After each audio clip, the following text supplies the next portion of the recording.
Por que que eu nunca tomei whey, nunca tomaria e não indico que ninguém tome? Por que que eu, particularmente, não acho que o whey seja um alimento seguro? Eu acho que é um alimento potencialmente nocivo para a saúde das pessoas e eu não vejo ninguém falando disso na internet, por isso que eu tô gravando esse vídeo. E a minha intenção aqui, né, se você toma whey, gosta, tem resultados, minha intenção não é demonizar esse produto e nem mesmo te convencer a parar de tomar, mas ao menos te munir de mais conhecimento e senso crítico para você tomar uma decisão mais consciente sobre a suplementação diária de proteína. E para você entender o porquê que eu não considero o whey um alimento seguro, eu não vou trazer nenhuma explicação fisiológica, nenhum estudo científico, paper, nada disso. Eu vou trazer somente um argumento lógico do qual eu gostaria que você pensasse e internalizasse, porque esse princípio que eu vou explicar agora você pode aplicar em várias áreas da sua vida, não somente em saúde e nutrição.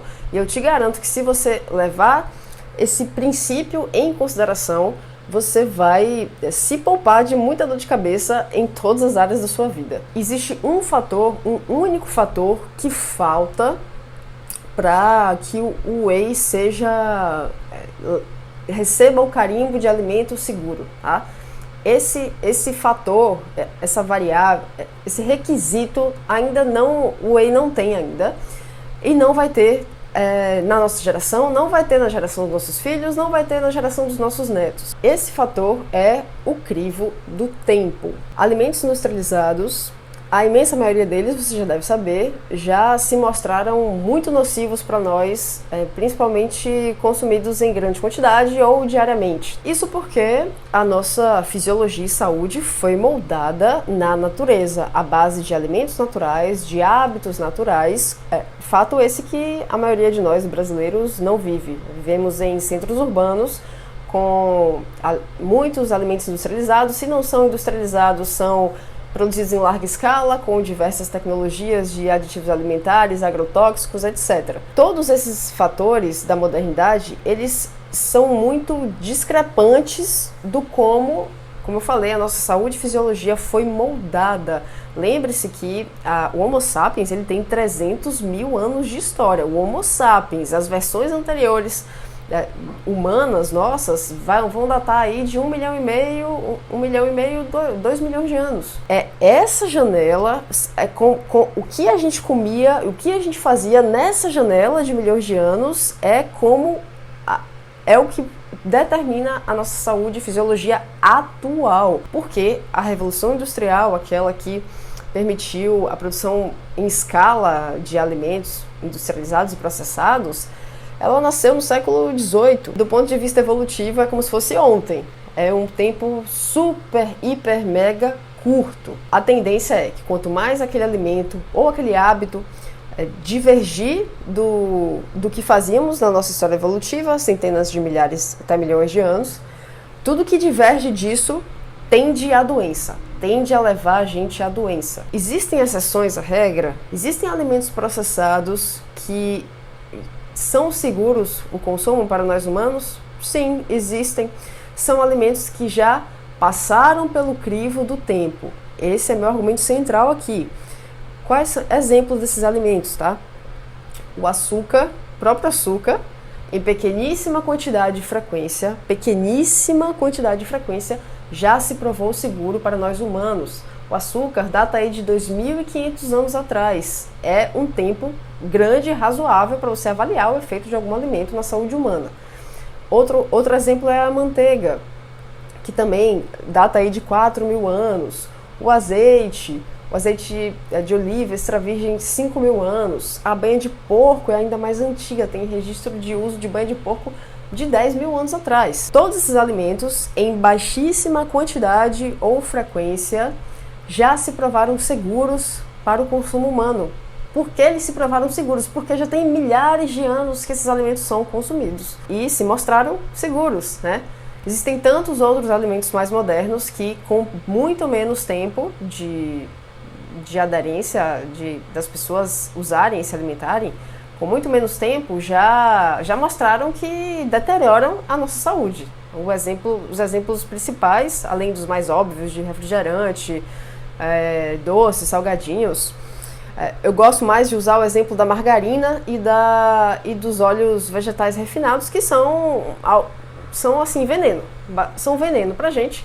E ainda são comercializados, porque quando eles foram criados, eles vieram como uma solução econômica de serem muito mais acessíveis, muito mais baratos do que a manteiga ou o azeite de oliva extra virgem.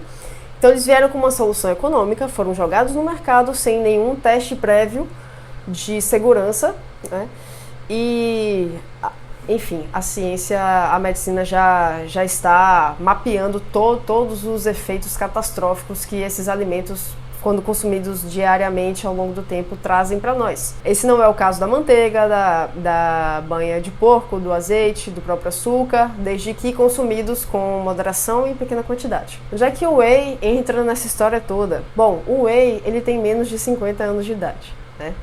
A tecnologia de isolar a proteína nasceu nos Estados Unidos, mais ou menos na década de 80, e a partir da década de 90 começou a ser popularizado, não só entre esportistas, mas entre a população comum, nós. Portanto, assim, 50 anos é nada. É nada. A proteína isolada ela não passou pelo crivo do tempo, que é a variável mais robusta de segurança de todas as áreas. Como eu falei, não só em saúde e nutrição, mas qualquer coisa que se mostre estável, não nociva ou com o mínimo de efeitos colaterais ao longo de centenas de milhares de anos, essa ferramenta, esse método, esse alimento, ele pode ser adotado e considerado seguro. Esse não é o caso do suplemento proteico ainda, e a questão é essa. Não é que o whey faz mal, é que a gente não sabe se faz mal, não deu tempo de saber. Você e eu não vamos saber, nossos filhos não vão saber e nossos netos também provavelmente não vão saber. Por quê? Porque às vezes demora, quando o efeito colateral, o efeito nocivo daquele produto, ele não é tão óbvio e tão rápido, a medicina pode demorar de fazer associações entre consumo isolado de proteína e aquele fenômeno fisiopatológico que está acontecendo nas pessoas. Isso pode acontecer e pode demorar. Pode também não acontecer. Pode ser um alimento seguro. Pode ser que não traga prejuízos para nós. Eu tomo uma postura muito precavida em relação à saúde e alimentação, porque assim, se Deus quisesse que a gente comesse proteína isolada, ele teria colocado na natureza. A gente não encontra a proteína isolada na natureza como é o whey, os produtos industrializados. Então, por uma questão assim de precaução, eu prefiro não tomar.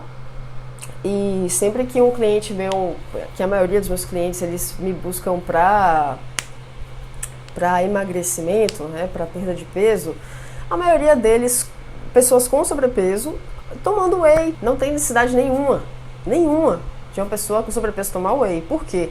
Se está com sobrepeso, está comendo pouca carne. A carne é a melhor fonte de proteína. Inclusive carnes gordas também, tá? Então, se o cliente, o paciente, está com sobrepeso, ele está comendo pouca carne necessariamente. Isso é um fato, a única certeza. Você bate o olho em uma pessoa com sobrepeso, ela está comendo pouca carne, pouca proteína, pouco ovo, pouco frango, pouca carne vermelha, peixe, e ao mesmo tempo está suplementando o whey. Ou seja, está gastando um dinheiro ali que não precisava gastar e que a gente não sabe se é seguro o consumo daquele produto. E pior de tudo, você que está consumindo whey, você está servindo aí de cobaia, é uma experimentação industrial que está acontecendo.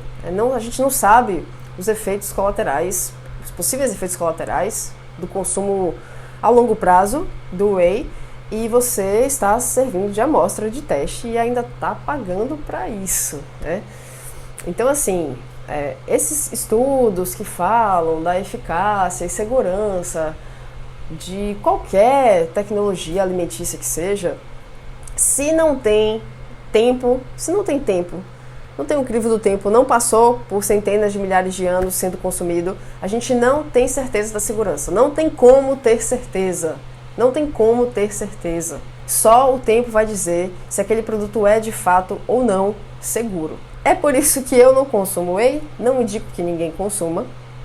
E assim, é plenamente possível você ter um bom shape comendo tendo somente a carne como fonte de proteína, tá? A prova disso é essa obra de arte aqui, que eu gosto bastante, já coloquei até em outros vídeos, mas essa é uma estátua do século XVI, eu acho, e com certeza a Michelangelo esculpiu usando algum modelo de referência ali.